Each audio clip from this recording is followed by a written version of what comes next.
Padre bendito, te doy gracias. Gracias por este tiempo que tú nos permites reunirnos, aprender de tu palabra, aprender de lo que tú nos enseñas de la iglesia, de nosotros, Señor, quiénes somos, cuál es nuestro rol en este mundo, cuáles son nuestras funciones, cuáles son nuestros límites como miembros, como ancianos, nuestros deberes y derechos.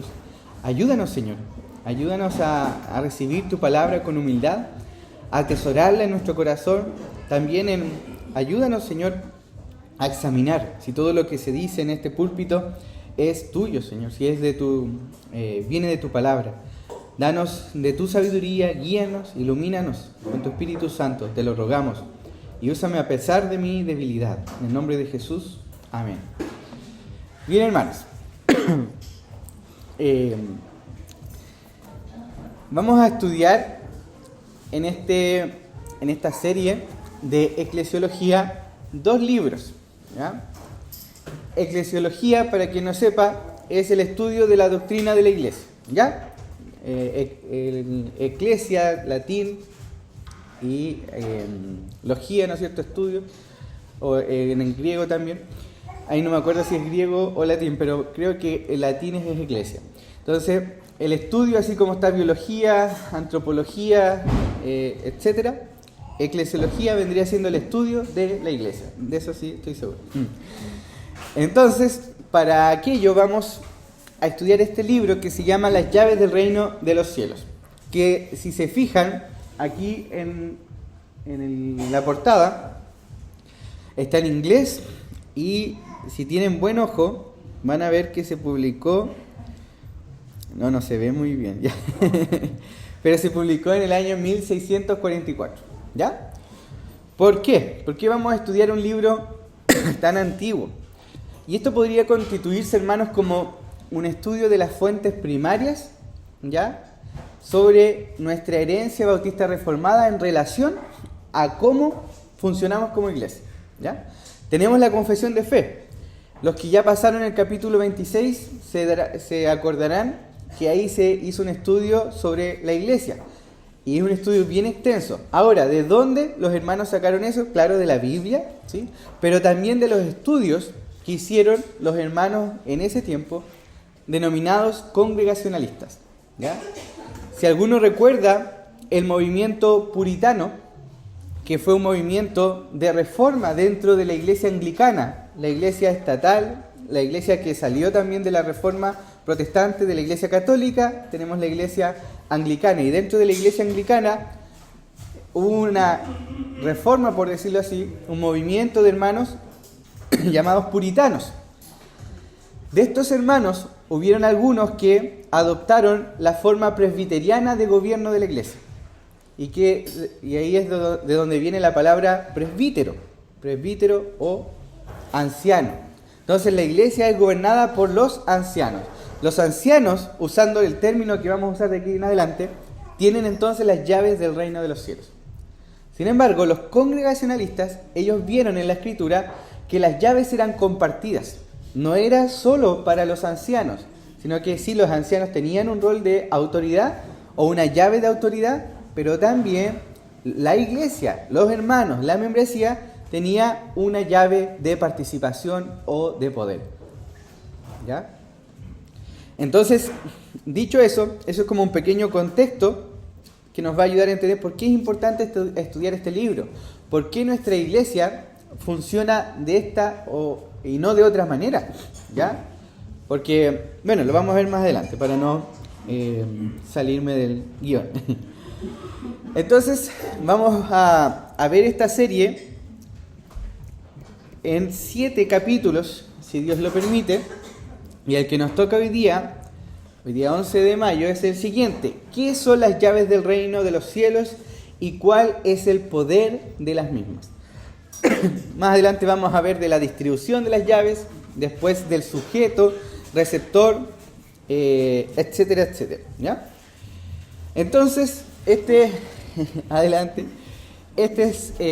Libro se escribió en el 1644 en Nueva Inglaterra, fue traducido, llegó a Inglaterra y nuestros primeros padres bautistas reformados lo adoptaron. Ya. Tenemos la confesión de fe, ¿ya? La confesión de fe, la confesión bautista de Londres, que es hija, podríamos decir, de la confesión de Westminster, ¿ya? Pero entre medio, entre la confesión de Westminster y la confesión bautista ocurre esto, que es el desarrollo congregacionalista, ¿ya? Y ahí tenemos la plataforma de Cambridge, que fue un documento hecho por hermanos congregacionalistas, y después la declaración de Savoy. Si ustedes quieren investigar más de estos temas, lo pueden anotar, pero con lo que les estoy diciendo ya es bien resumido, ¿ya? Entonces tenemos la confesión de fe, la declaración de Saboya, o sea, la confesión de Westminster y la declaración de Saboya. ¿Qué hicieron los hermanos bautistas reformados? Copiaron casi idénticamente la confesión de Westminster, excepto en el capítulo 26, que le adoptaron la declaración de Saboya, pero en la confesión, no como algo aparte, y esta declaración de Saboya estaba influenciada por este libro. ¿Ya? Entonces, ahí podemos rastrear el libro hasta donde nos llega. Entonces, aunque nuestros padres bautistas particulares tuvieron diferentes posturas en ciertos detalles relacionados con el gobierno de la Iglesia, todos los que suscribieron la confesión de fe de 1677 o 1689, 1677 a todo esto es la fecha en la cual se hace la confesión, se redacta, y el 1689 es la fecha de su publicación. Entendieron y defendieron esta verdad, a saber, esto es muy importante, hermanos, esto si quiere lo puede anotar, que la autoridad que Cristo dio a cada iglesia local es ejercida a través de la autoridad de los pastores y la libertad de los miembros de la iglesia. Esto es lo que significa congregacionalismo desde una perspectiva histórica. ¿Por qué esto es importante, hermanos? Porque hoy día tenemos extremos, o tenemos mal uso. Por ejemplo, tenemos iglesias donde el pastor es prácticamente un papa, ¿no es cierto? A propósito del papa Prevost, y que fue elegido esta semana, el papa los pastores, lo que se dice, el pastor es, ¿ya? Eso es lamentable, es algo que ocurre en nuestro contexto latino, ¿ya? Tenemos esa figura por un lado, y por otra parte, las personas quieren escapar de esa figura tiránica del pastor y se van al otro extremo, y que muchas veces le han llamado congregacionalismo, pero en realidad se parece más a una democracia, donde todo se escoge, todo, donde hasta qué color van a ser las cortinas hay que llevar a votación, si hay batería o no, todos tienen que votar, o sea, hasta ese extremo se llega. Sí, hermano, entonces se llega a ese extremo de votar cada decisión de la iglesia, o sea, antes todo pasaba por el pastor, y en el otro extremo todo pasa por todos. Pero en la Escritura vemos un sano equilibrio, donde al pastor se le dan ciertas tareas, atribuciones, y que él tiene, con el grupo de pastores que existan, la autoridad para llevarlo a cabo, ¿ya? Pero también los miembros de la iglesia tienen una participación, ¿ya?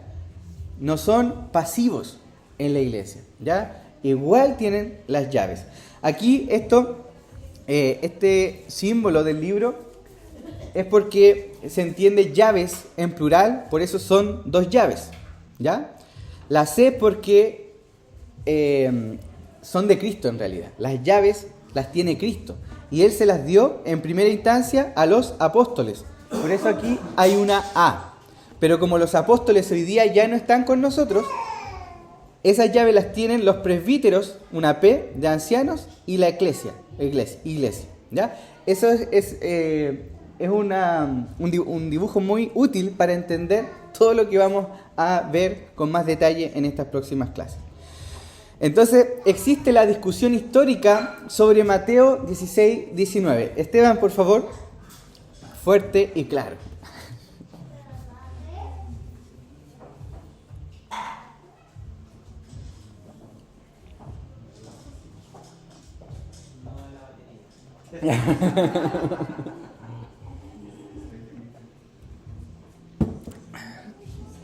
Mateo 16, 19. Yo te daré las llaves del reino de los cielos, y lo que ates en la tierra será atado en los cielos, y lo que desates en la tierra será desatado en los cielos. Bueno, este texto se ha utilizado mal de muchas maneras. en la época en que se escribió este libro, no sé si se había interpretado como hoy día muchos lo interpretan, que esto de atar y desatar, de andar desatando, decretando, yo ato la pobreza y desato la riqueza. O sea, ¿has escuchado ese discurso, cierto? Y no tiene nada que ver, ¿ya? En el contexto de esta declaración tenemos al apóstol Pedro, quien Jesús le pregunta a los apóstoles, ¿quiénes dicen los hombres que soy yo? Y Pedro le dice, tú eres el Hijo de Dios.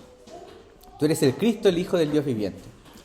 Y Jesús le dice, esto no te lo ha revelado ni carne ni sangre. Y después le dice esta declaración, ¿ya?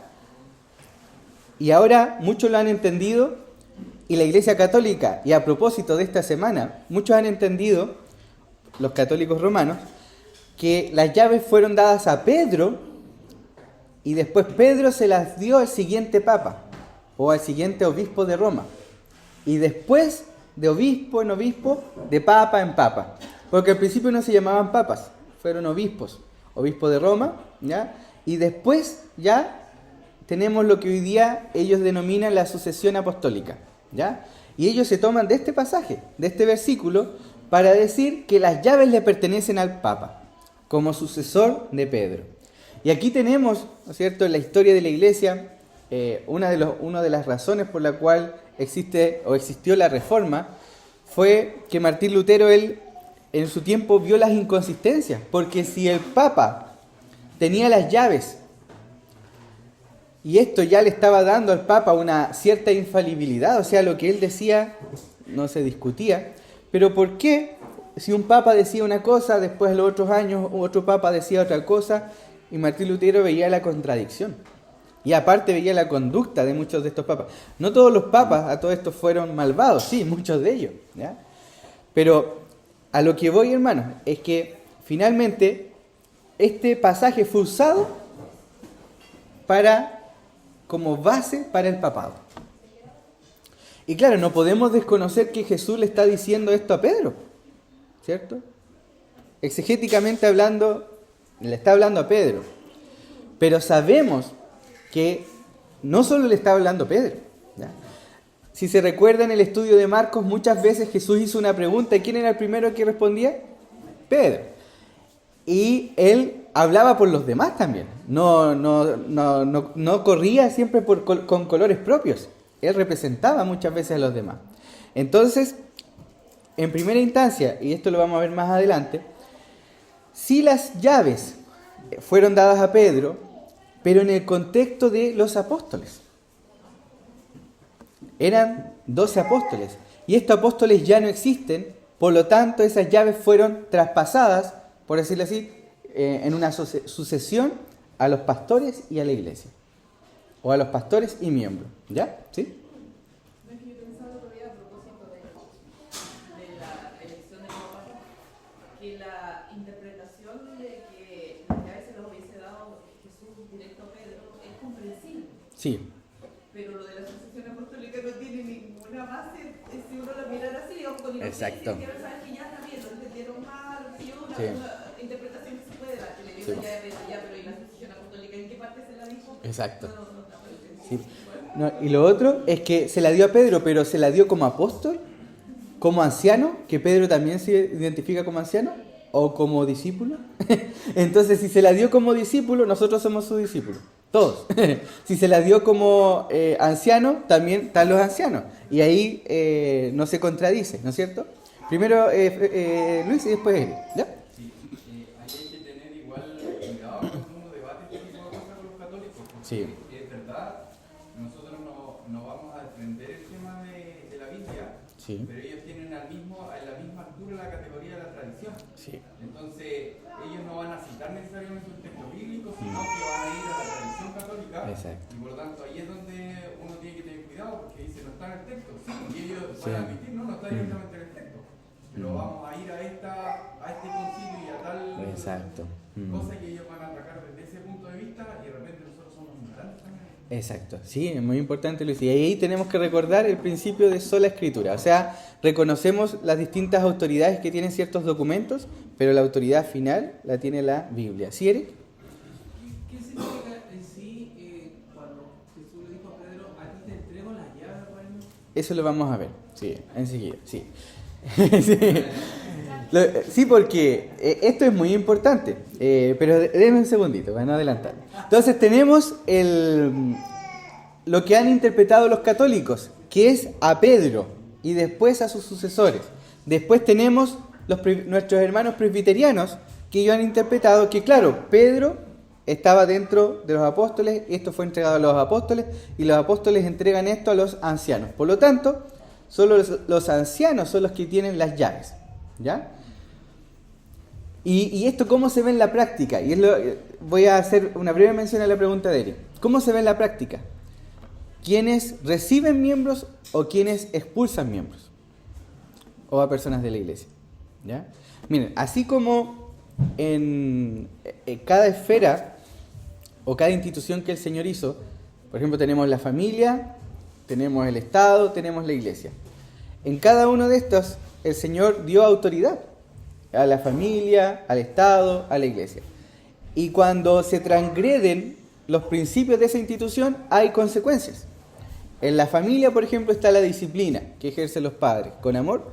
En el Estado está la espada, ¿ya? Y en la iglesia aquí está cuando a alguien se le confronta con su pecado con amor y la persona no quiere cambiar o no se quiere arrepentir, existe la disciplina, ¿cierto? Que es la excomunión o censura. La disciplina no tiene como énfasis echar a la persona así a la primera, no. La idea de la disciplina es restaurar, ¿ya? Entonces, en este sentido, son los pastores en el sistema presbiteriano que reconocen y expulsan miembros, ¿ya? Sin embargo, en el sistema congregacionalista, las llaves pertenecen a la iglesia. A la iglesia. ¿Y esto por qué? Por el texto que vamos a estudiar, ¿ya? Más adelante, donde aparece que la disciplina, en última instancia, ¿quién la ejerce? La iglesia. El texto dice, si tu hermano peca contra ti, ve y habla con él. Y si no te oyere, lleva un testigo. Y si vas donde tu hermano y no te oyere ni a ti ni al testigo, llévalo a la iglesia. Y si no oyere la iglesia, considéralo gentil o publicano. Entonces, si se dan cuenta, la máxima figura de autoridad es la iglesia. O sea, subyugar al Señor, ¿no es cierto?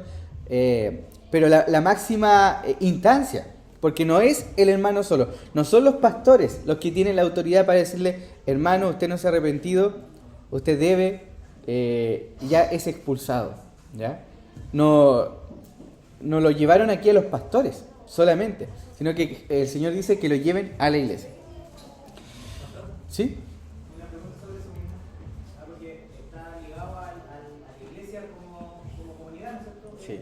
¿Cómo son los diferentes pasos? ¿Y qué pasa, por ejemplo, o cómo deberíamos actuar nosotros cuando de repente hay amigos fuera de nuestra comunidad de iglesia que pertenecen a otras congregaciones, pero ya no sirven, ya no se congregan, ya no participan, pero van no sé, pues nos visitan en nuestras casas, nos discuten y no se comportan como deberían, Claro. ¿cierto? Nosotros los deberíamos tratar de la misma forma, o sea,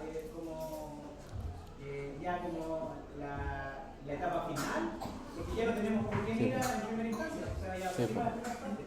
Sí, mira, esto no significa que la persona deje de ser criatura del Señor y que sea hecha imagen y semejanza de Dios. Por lo tanto, se merece todo el respeto, todo nuestro amor, pero es una persona que debemos decirle, hermano, tú pecaste contra el Señor y debes arrepentirte.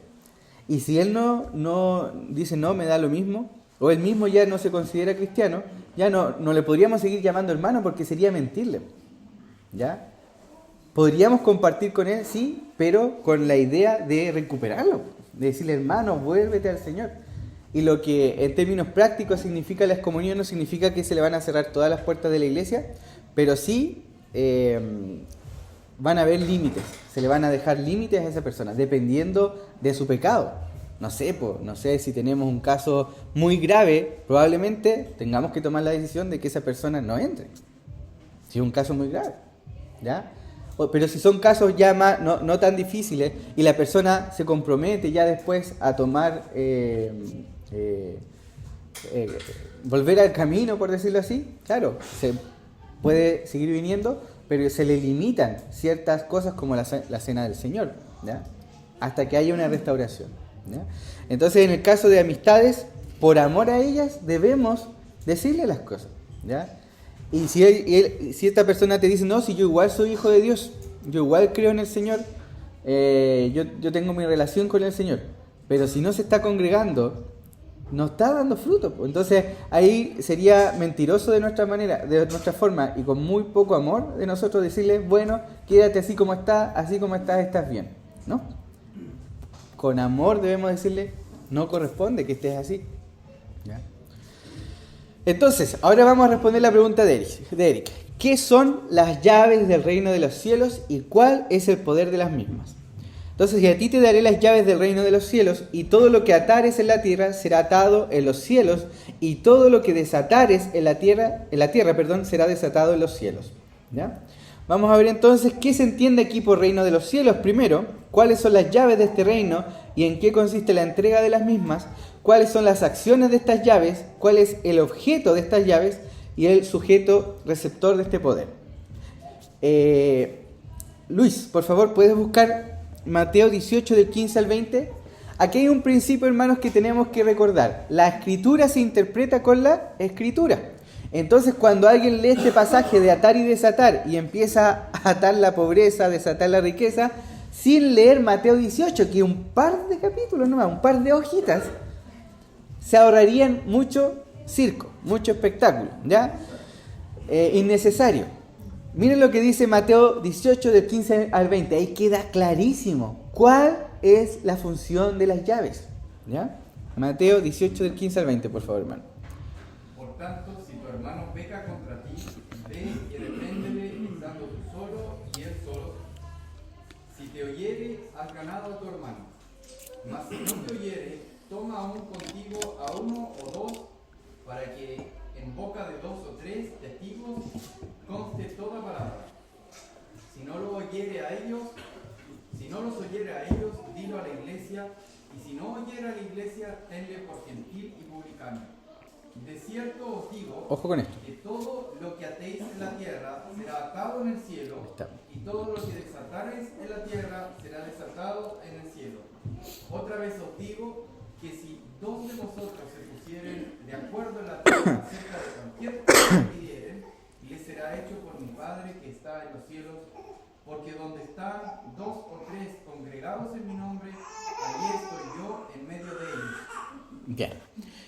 ¿Vieron, hermanos, que ahí se explica solito? El atar y desatar tiene que ver con la disciplina, con el proceso. Porque, en otras palabras, hermanos, cuando nosotros predicamos el Evangelio, es como si estuviéramos abriendo las puertas del reino de los cielos a las personas. Pero cuando esa persona pasa los años, dice ser cristiano y, por ejemplo, comete adulterio, engaña a su esposa y dice, no, yo por amor tengo que dejar a mi esposa e irme con esta otra persona, pero sigo siendo hijo del Señor, eso no quiere decir que no sea hijo del Señor, y no se quiere arrepentir. Bueno, ahí ¿qué hace la iglesia en ese caso? Le reprende, le anima a arrepentirse, y si no se arrepiente, se le invita a salir. Y se le cierran las puertas. Claro que sí, hermanos, hay que reconocer que nosotros no somos infalibles, podemos equivocarnos tanto a quien hacemos entrar, ¿ya? O a quien hacemos salir, pero recordemos que nosotros somos mayordomos de esas llaves. Por lo tanto, es Jesucristo quien realmente tiene las llaves, y nosotros vendríamos siendo como una embajada. Esta ilustración, grábensela, hermano, porque es muy buena. Nosotros, o sea, por ejemplo, yo, si quiero ir a Argentina, soy un ciudadano chileno, voy a Argentina, aunque no pase por la embajada, sigo siendo chileno, pero mis derechos como chileno, sin pasar por la embajada, no son reconocidos, ¿cierto? Tengo que pasar por aquella embajada. Lo mismo pasa con la iglesia viene siendo esa embajada. Las personas que llegan a la iglesia, no es que la iglesia las haga cristianos, o que la iglesia las deje de hacer cristianas. No, ellos son hijos del Señor. Hay una obra interna, invisible, espiritual, que eso lo hace Jesús. Pero nosotros somos la embajada, nosotros reconocemos esa obra. Por ejemplo, si llega un joven, una joven a la iglesia y dice que se ha arrepentido de sus pecados, que ahora ha puesto su confianza en el Señor y quiere vivir su vida para Cristo, por todo lo que le quede, esa persona está dando frutos de una conversión, de arrepentimiento, una obra que el Señor ha hecho en su vida. ¿Qué hace la iglesia? Lo reconoce. Somos una embajada, abrimos las puertas y ella pasa a ser parte de la comunión de la iglesia de manera formal. ¿Se entiende el ejemplo? Entonces, hermanos, aquí hay que entender qué se entiende aquí por reino de los cielos también. ¿Por qué no lo dice en singular, el reino del cielo, sino dice el reino de los cielos? Y eso significa, y eso nos da pie a entender una distinción. Que existe un reino de la gracia, donde Cristo hoy día reina aquí, pero también hay un reino de la gloria, donde Cristo, ¿no es cierto?, reinará eternamente. Está por un lado la iglesia militante y por otro está la iglesia triunfante. ¿A qué me refiero esto? Nosotros atamos y desatamos acá en la tierra, que también es parte del reino del Señor, pero es una iglesia que todavía, ¿no es cierto?, no ha llegado la hora de que Cristo venga, ¿no es cierto? Es una iglesia que está en proceso, ¿ya? Por eso se dice que es una iglesia militante, una iglesia que todavía padece persecución, una iglesia que todavía peca, nosotros pecamos, pero en el futuro hay una iglesia triunfante. Cuando el Señor venga, cuando ya todo sea consumado, ¿ya? Esto es en los cielos. Entonces hay una distinción, porque lo que nosotros atemos o desatemos acá en la tierra va a ser atado y desatado en los cielos. Entonces hay un reino de Cristo que es terrenal, que es en su iglesia, y Cristo también reina celestialmente. Entonces esta es la distinción. Y obviamente, hermanos, tenemos que entender esto no en términos infalibles, ¿ya? No somos infalibles nosotros, nos podemos equivocar, pero el que no se equivoca y el que es propietario de las llaves, ¿quién es? Es Cristo. Porque Cristo es el que le dice, yo te daré las llaves. O sea, las llaves son de Él. Y cuando Dios da algo no quiere decir que Él deja de poseerlo. No es como nosotros, que nosotros damos algo y deja de ser nuestro. Para Dios no es así porque todo es de Él. Entonces Él lo da y nosotros somos mayordomos o administradores. Entonces, ¿cuáles son las llaves de este reino y en qué consiste la entrega de las mismas? Bueno, hermanos, las llaves de este reino son las ordenanzas que se imparten.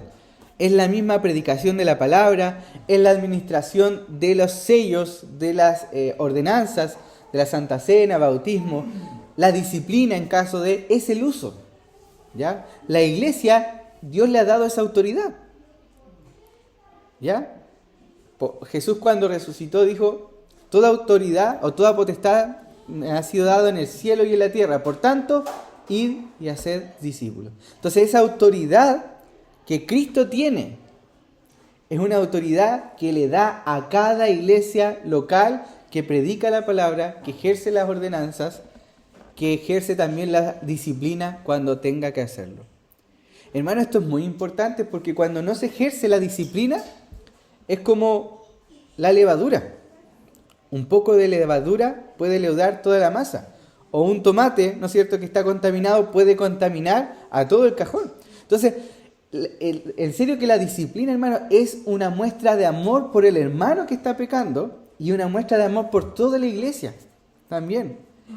Han pasado cosas terribles, hermanos, cuando, por ejemplo, y aquí quizás los músicos siempre salgan a colación, pero no son estos músicos, son otros músicos, no son estos músicos. Pero no sé, un joven músico que toca un instrumento X. ¿Y qué pasa? Es un joven que pololea con una chica de la iglesia. Se propasa con ella, esto nadie lo sabe, solamente la chica, la hiere, termina y empieza con otra. Y así va con varias jovencitas de la iglesia. Y nadie lo para. Nadie lo para. Esa persona está haciendo daño. Está haciendo daño en la iglesia y debe ser corregido. Debe ser reprendido. Por amor a él, por amor a esas jovencitas, por amor a la iglesia, por amor al Señor principalmente.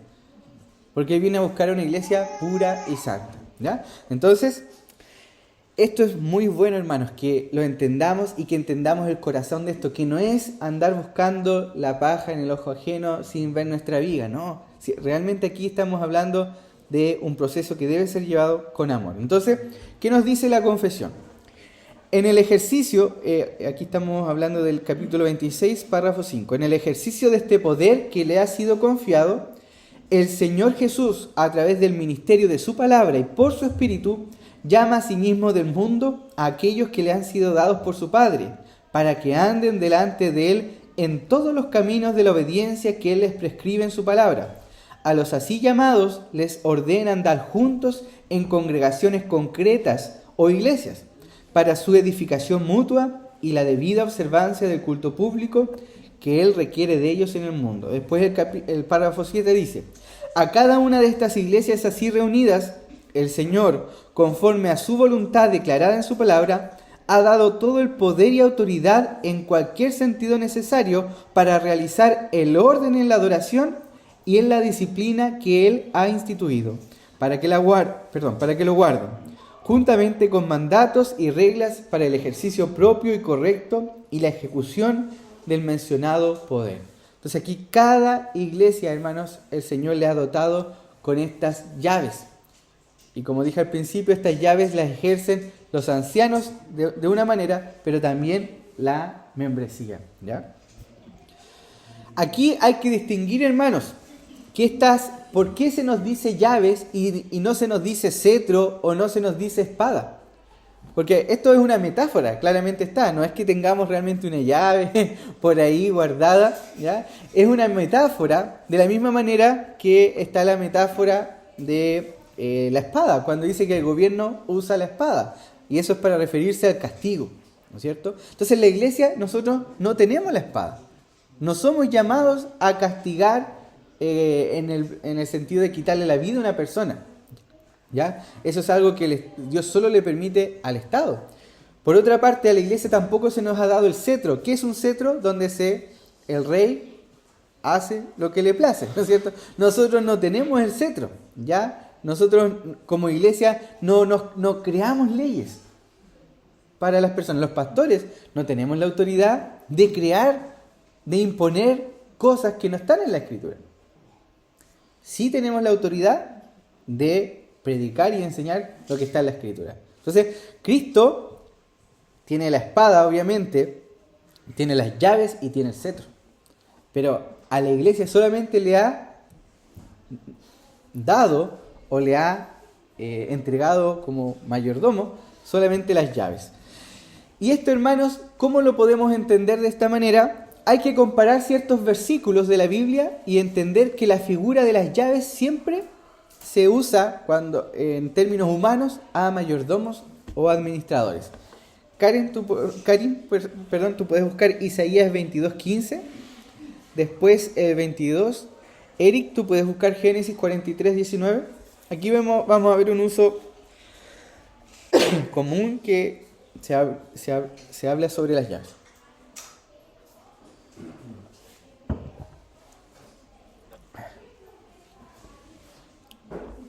Isaías 22:15.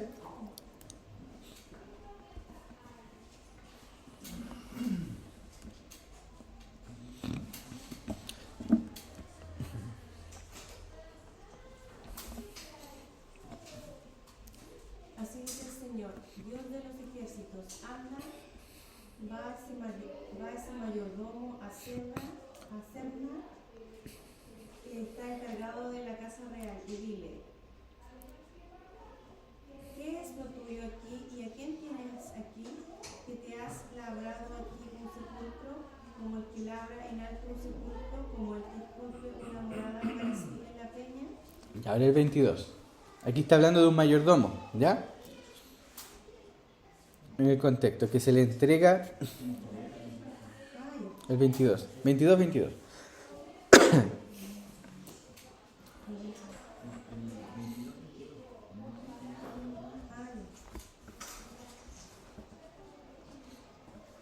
pondré la llave de la casa de David sobre su hombro, y abrirá y nadie cerrará y nadie abrirá. ¿Bien?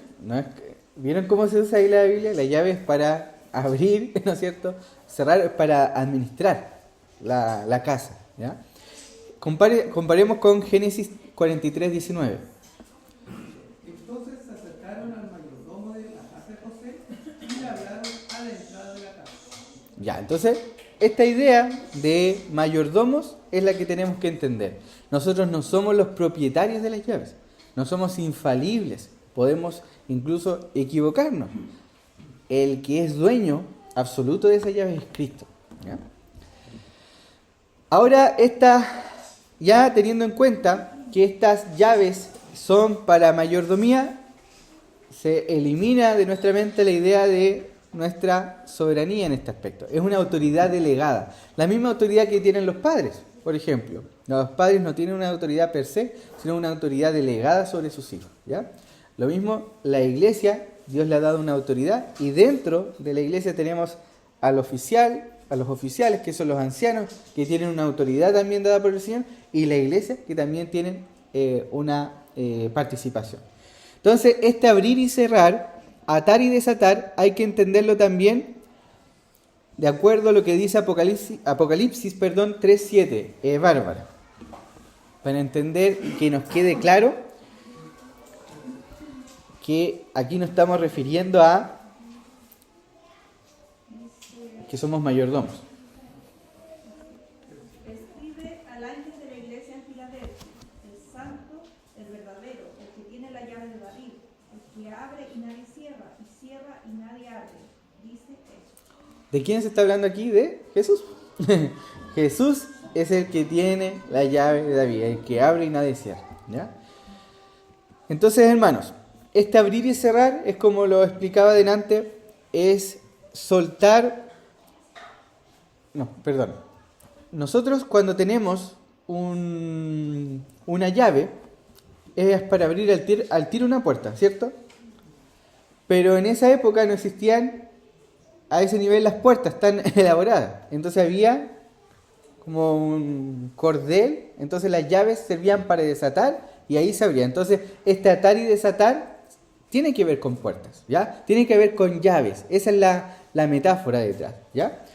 Y esto también se puede entender de la siguiente manera. A ver, busquemos por favor Juan 20 del 21 al 23. Anita, Juan 20 del 21 al 23. Aquí me faltó poner esa cita.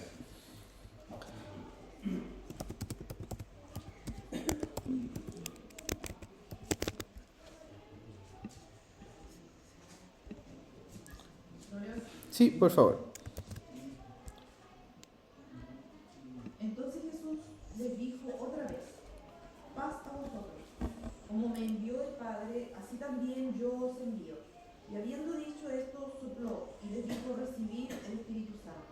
A quienes remitiereis los pecados, les son remitidos, y a quienes se los retuviereis, les son retenidos. Miren, este también ha sido utilizado por la Iglesia Católica para esto, o sea, siguen con la misma idea, ¿ya? Pero aquí está hablando de que nosotros, cada vez que predicamos el Evangelio, primero los apóstoles, pero ahora nosotros, cuando predicamos el perdón de pecados. Nosotros predicamos el perdón de pecados, y cuando una persona se arrepiente, nosotros podemos reconocer ese arrepentimiento por sus frutos y por lo tanto podemos bautizar a esa persona. Eso es lo que se está refiriendo. Es mucho más sencillo de lo que parecía. En cambio, si hay una persona que no se quiere arrepentir, no lo podemos bautizar.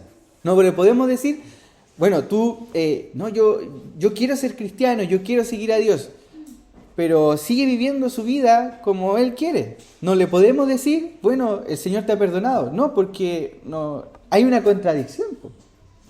En otras palabras, tenemos estas llaves como embajador para reconocer a la persona, ¿ya? Reconocemos la profesión de fe de esa persona y podemos decirle, tus pecados han sido perdonados.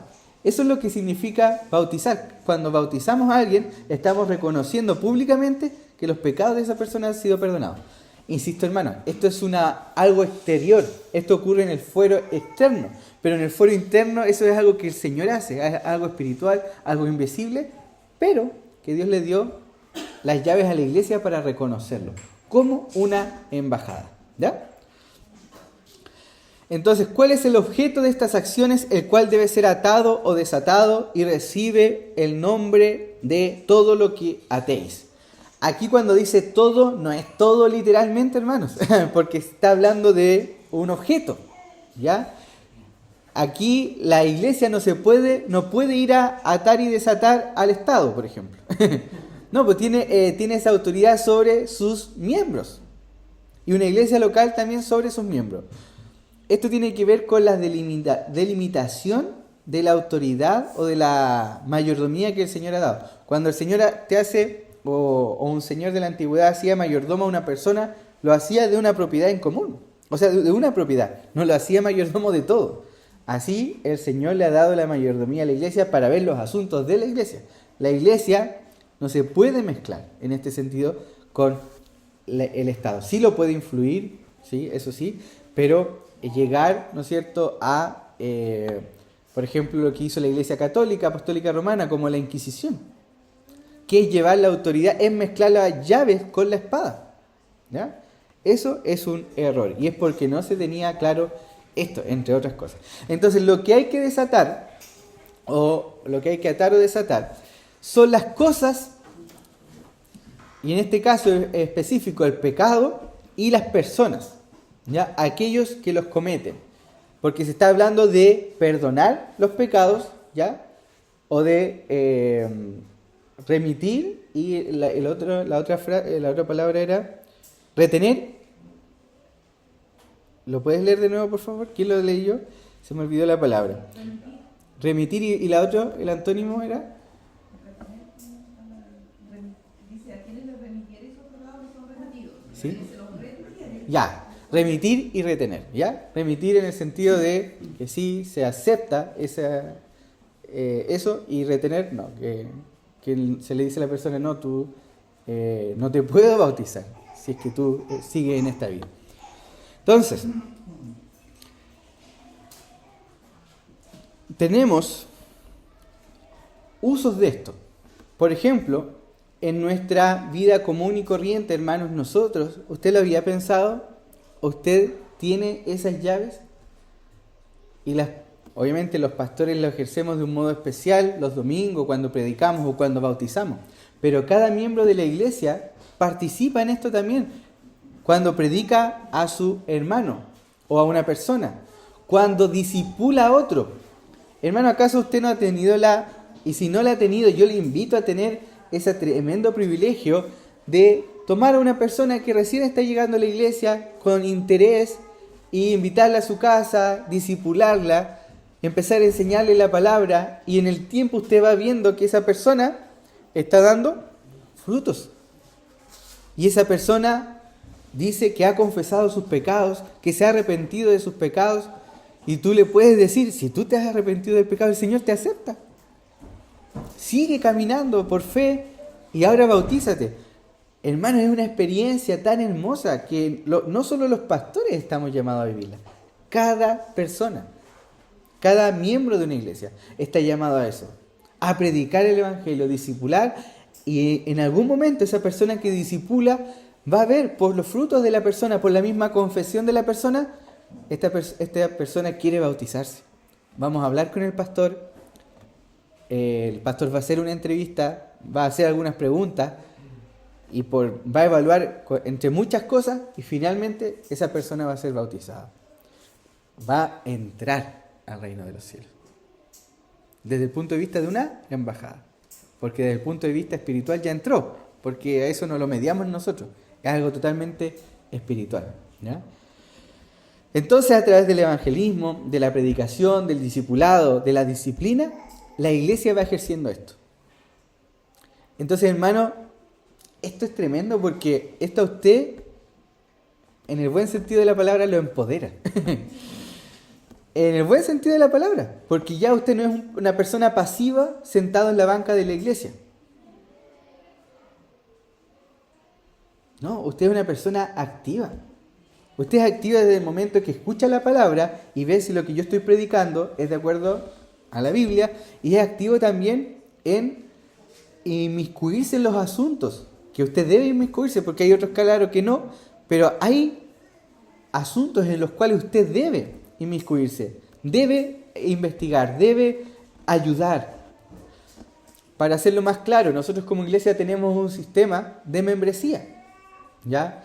Cuando una persona pasa mucho tiempo en la iglesia, más o menos un año, estudia la confesión y hace este curso de eclesiología y dice, yo quiero ser miembro de la iglesia, yo le digo, bueno, tengo una entrevista con él, le hago ciertas preguntas, después le digo, envíanos una solicitud de membresía, redacta y responde estas 2 preguntas.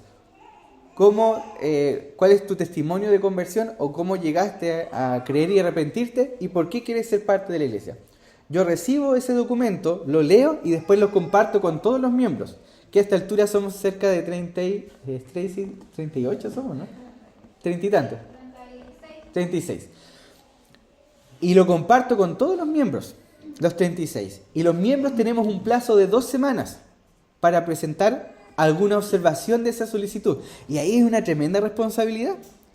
Porque en todo ese tiempo, un año, tú debiste haber invertido tiempo para conocer a esa persona y ver si realmente era un hermano. Porque a la hora de no presentar ninguna observación y de darle la bienvenida, tú te haces responsable de que ese hermano muestre a Cristo en tu iglesia y en el mundo. Entonces, hermanos, es una tremenda bendición las llaves, pero también es una tremenda responsabilidad. Por otra parte, si hay un proceso de disciplina, ¿qué pasa en muchas iglesias? Un proceso de disciplina lo sabe el pastor, la persona y algunas personas que chismearon el asunto, y hay toda una confusión, no se sabe, hay varias versiones, pero no, en el caso de este sistema, ¿qué ocurre?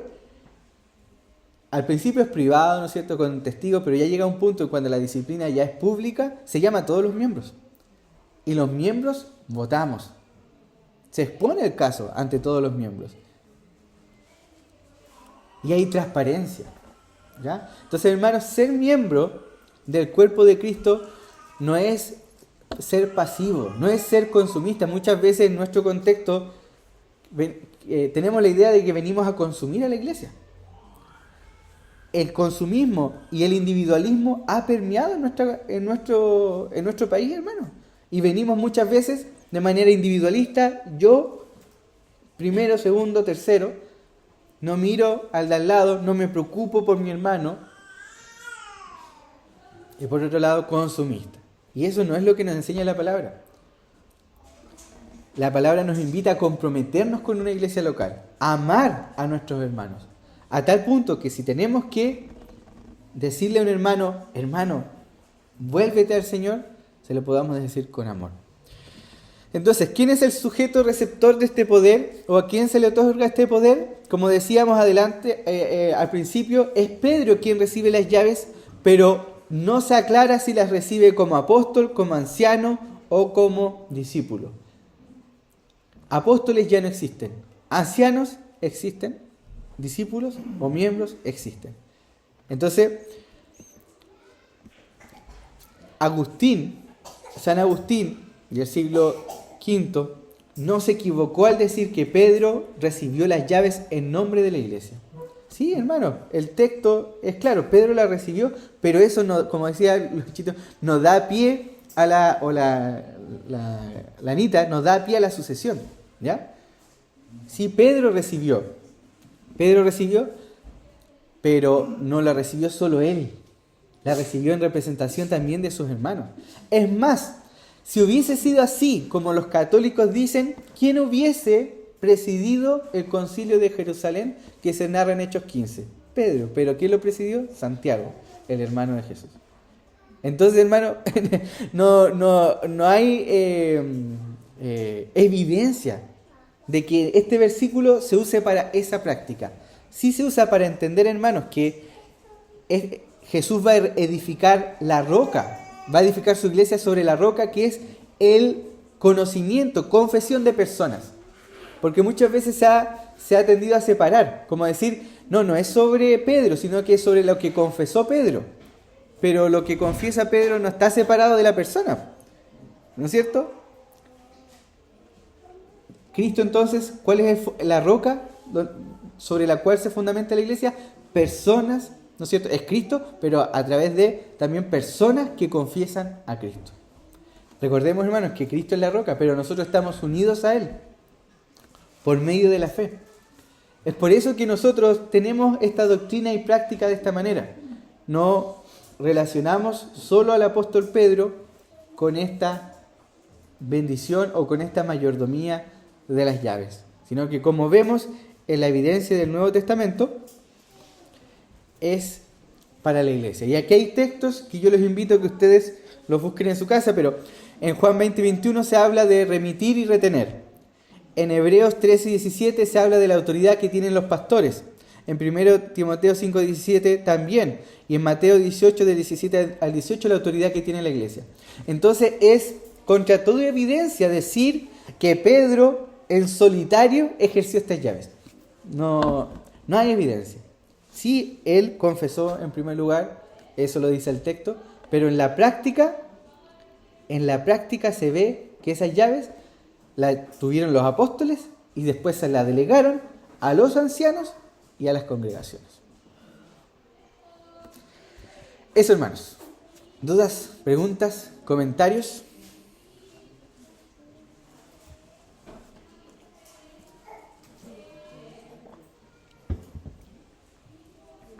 Luchito quiere decir algo.